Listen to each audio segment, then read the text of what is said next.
жазбаша түрде тапсырдық социологияны. 2 сұрақ беріледі. Сол сұрақтарға жауап бересің. Түк қиындық жоқ оның. Мәселен, біріншісі психологиядан келуі мүмкін. Адамның көңіл күйі жайында, соны ойыңша жазбаша жазып береміз компьютерге. Бізде тест-центр деген бар универде. Егер білмесеңдер, сол жерде сессия тапсырамыз. Академиялық адалдықты айтып өттім. Одан бізге бір ағай сабақ беретін. 50 минут сабақ өтетінбіз. И сол 50 минутта 28 адамнан подгруппамды қосқанда сабақ сұрап үлгеру мүмкін емес болатын. Сондықтан да ағайымыз сабақты сұрақ қояды. Сол сұрақтарға жауап береміз. Немесе басын айтып бересің сабақтың, сосын фамилияң кім дейді, сол бағаңды қойып береді. Одан сессия болған жоқ, ол диззачет. Диззачет дегеніміз сабақ пен рубежканың бағасын қосады, бөледі и сессия тапсырмайсың. Медправа деген 2-ші курстың сабағы ғой. Осы жерде айтып кетейін, егер 2-ші курстың сұрақтары, сабақтары қызық болатын болса, комментарийге жазып кетіңдер. Мен комментарийді міндетті түрде оқимын. Байқасаңдар, барлық комментарийге жауап беріп отырамын. Сол видео түсіруге болады. Тағы да. Медициналық этика сабағынан да біз диззачет, бағана айтып өткендей рубежкамен күнделікті сабақтың бағасын қосып, бағасы шығарады. Бұл жерде рубежканың қатты рөл ойнамайды. Тек күнделікті сабағын 60% ойнайды, рубежка 40% ойнайды. Физкультура, дене шынықтыру сабағы, ол бізде оны да подгруппамен қосып өттік. 28 адам болып, кәдімгі спорт залда өтетіміз, жаттығу жасайтынымыз, волейбол ойнайтынымыз.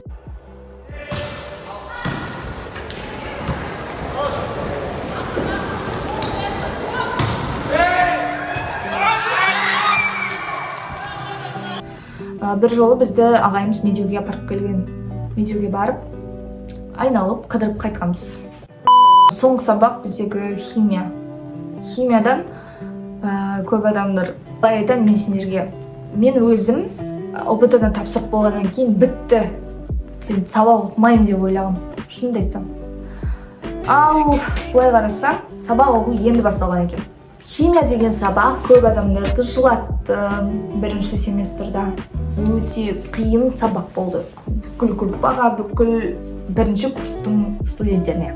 Білім жоқ болатын болса, түсінбейсің ол есептерді, есеп шығарасың ол жерде. Сонымен қатар бізде онлайн оқып жүрген кезде апайымыз бізге тест беретін әр сабақ сайын соңында. Сол тесттен қанша аласың, сол бағаны бізге қойып беретін. Мәселен, 10 сұрақтық тест болатын болса, сен одан әр сұрағың 10 балдан болуы мүмкін, да? И 100 балл шығады общий.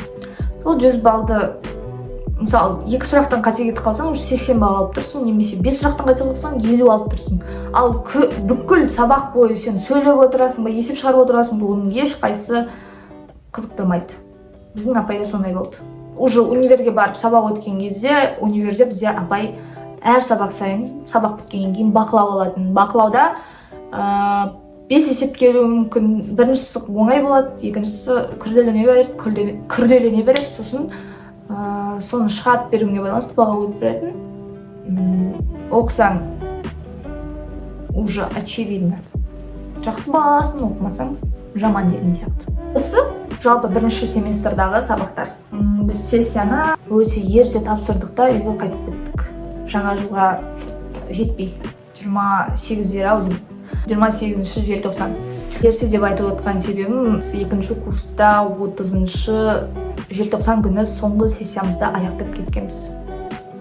1-ші курстың 2-ші семестрінде бізде қандай сабақтар болды, қандай қиыншылықтар болды деген сияқты сұрақтар. Ыңғайланып отырып алайық. Өйткені 2-ші семестр қиындау. Маған 1-ші семестр қиын болған жоқ деп айта салайын. Шынымен қиын болған жоқ, тек қана химия сабағы қиын болған.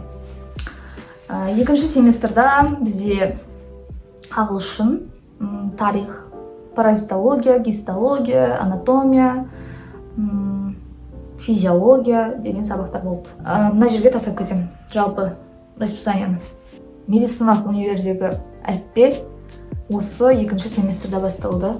Анатомия, гистология. Анатомия сабағы өздеріңіз білетте өте қажетті сабақ.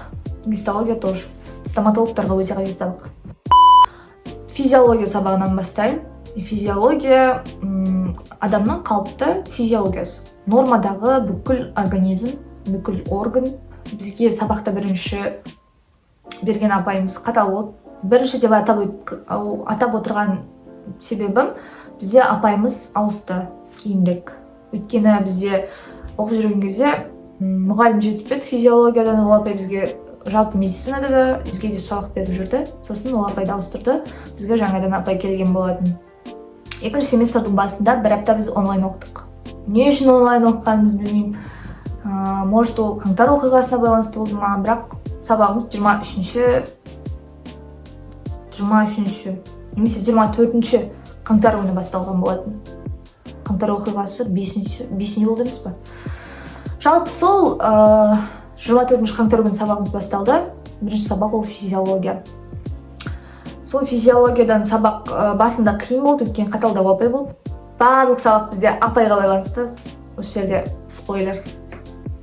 Апайың жақсы болса, қатал болса жақсы оқисың сабақты, қатал болмаса жаман оқисың деген сияқты. Апай жақсы болса саған сабақ түсіндіреді, әйтпесе өзің оқисың. Біздің жалпы универдің форматы сондай.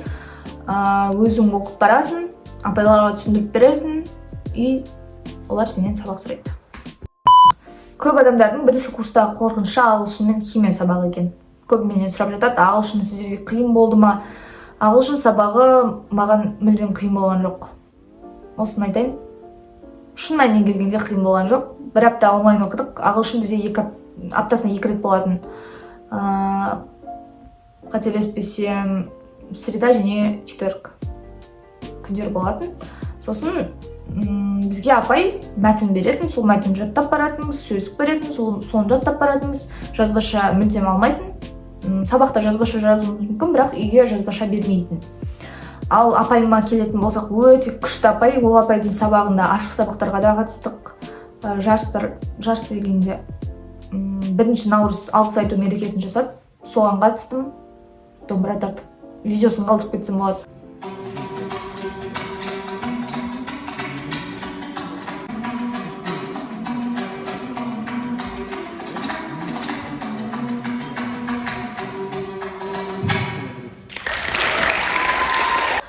Ол апайымыздың сабағында ән айтып отыратын едік.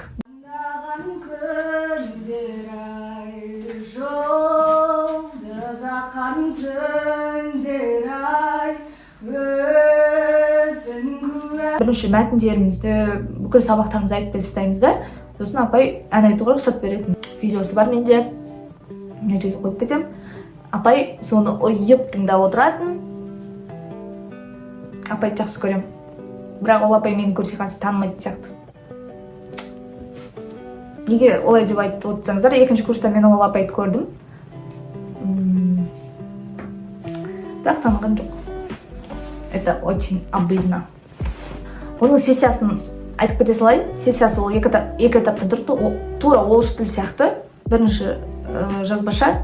Бірақ ол жерде астында сөздер тұратын. Сол сөздерді барып мәтінге толықтырып қою керек. Ал ауызшасы бір тақырып береді, сол тақырыпты ауызша айтып береді. Маған мысалы Астана туралы берді, Астананы айтып бердім. И соған байланысты бөліп 50-50 есептеп беретін.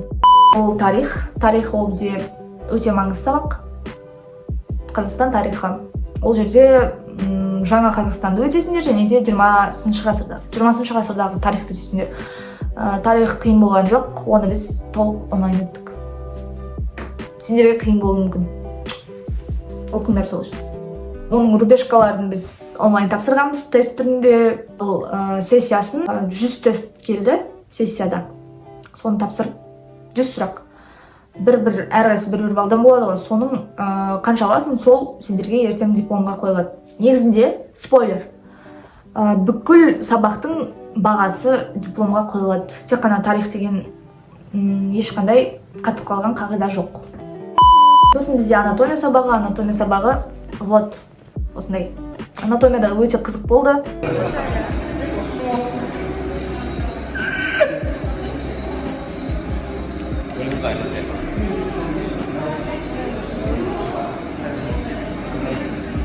жатты. Апайымыз бізден көп сұрап жатады, латинский жаттауымыз керек па деген сияқты. Бізден апайымыз латынша тілді мүлдем талап еткен жоқ. Ол да айналып келгенде бәрібір апайға байланысты, апайдың түсіндіруіне байланысты анатомияны. Сендерге алдын ала түсіндірсе, келесі сабақта дәл сондай етіп айтып беру оңай. Бізге препараттарды беретін. Препарат дегеніміз адамның органдары. Формалинге салынған адамның органдары. Сол органдарды біз, мысалы, жүректі берсе, жүректің бүкіл жерін айтып беретінбіз, миды берсе, миды айтып беретінбіз. Видео болатын болса, осы жерге қалдырып кетемін. Көрсеңдер болады. Керек кітаптарын өздерің алып алыңдар. Айтатын ақылым. Сол атылыс бар еді менде, сол атылыс бойынша жаттадым. Сурет апай түсіндіріп берсе, ол өте жақсы. Келесі сабақта дәл солай қылып айтып беруге болады. Оның сессиясы бізде жазбаша болды. 2 сұрақ келетін. Бірінші сұрақ ауыз қуысына байланысты, егер стоматология болатын болса. Жоғары жақ келуі мүмкін, төменгі жақ келуі мүмкін, бас, ми, барлығы келуі мүмкін. Екінші сұрақ кез келген органнан келуі мүмкін. Жүрек келуі мүмкін, ми деген сияқты.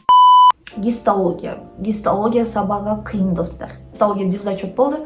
Дивзачет видеоның басында айтып кеттім. Апай бізде ауысты. Бірінші 7 аптаға бөледі, 15 аптаны. 7-8 аптаға. 7 аптада, алғашқы 7 аптада бізге басқа апай берді. Екінші аптада бізге подгруппаның апай берді. Алғашқы аптада атын айтып қояйын деп жатырмын, бар ғой, атын айтпай қояйын. Егер қызық болатын болса, менің инстаграмым, сол жерге жазсаңдар, мен сендерге әрқайсысына жеке-жеке жауап беремін. Егер апайлар қызық болатын болса, ештеңе айтпаңдар. Гистологияда не өтесіңдер? Гистология адамның әрбір органның кішкентай жасушасы туралы. Жасушаның ішінде не бар? Органның ішіндегі жасушаның ішінде не бар? Соны өтесіңдер. Бүкіл органды өтіп шығасыңдар бірінші курста. Спойлер, екінші курста тек ауыз қуысына байланысты. Гистология полости рта. Ауыз қуысының гистологиясын өтесіңдер. Сондықтан гистологиядан құтыламын деп ойламаңдар. Дәл сол сияқты химиядан да бірінші семестрда, бірінші курстан химия өтсеңдер, екінші курста биохимия өтесіңдер, үшінші курста биохимия полости рта өтесіңдер. Лайк. Гистология қиын болған жоқ. Апайларымыз өте күшті болды, 2 апайда. Маған өзіме қатты ұнайды ол апайлар. Екінші курста да бізге дәл сол апайымыз берді. Екінші 8 аптасында берген. Жалпы сол гистологияның дивзачет болғандықтан апайлар сәл қинағаны бар енді. Өйткені сессия тапсырмағаннан кейін сен күнделікті қаншалықты баға алып жүрсің, сол бағаңмен кетесің да, саған соны қойып береді. Сессия болатын болса, апайлар ойлайтын, сабақтан өткізіп жіберем, сессияда может алынбай қалады, может алады, өзіне байланысты деп та. Соңғы сабақ ол бізде паразитология. Паразитологиядан қиындау болды сабағымыз. Жалпы көбісі құлады, лета қалып кетті, көбісі передача қалып кетті. Паразитология шынымен қинады. Паразитология және цитология екеуі қосып өтеді. Митоз, мейоз кезеңдері, адамның жасушаларының көбею сатылары деген сияқты. Басында соны өтесіңдер. Екінші жартысында құрттар туралы, адамды зақымдайтын жәндіктер, мысалы кене, бүрге деген сияқты сондайлар. Болды, сонымен осымен видеом аяқталды. Егер де сендерге жалпы универ жайында сұрақтар болатын болса, комментарийге жазып кетсеңдер болады, немесе инстаграм қалдырып кетсем, осында жазып кетсеңдер болады. Мен әрқашанда жауап беруге дайынмын. Маған сендермен сөйлесу өте қызық, сондықтан да ұялмаңдар жазуға, әрқашан көмек беруге дайынмын. Жалпы бірінші курс туралы есімде қалғаны осы, бірақ мен 1 апта бойы видео түсірген болатын, даже 2 апта видео түсірген болатын. Сол видеоларды көріп, бірінші курс туралы жалпы не болатынын көрсеңдер болады. Барлығын мұнда тастап кетем, немесе астына тастап кететін боламын.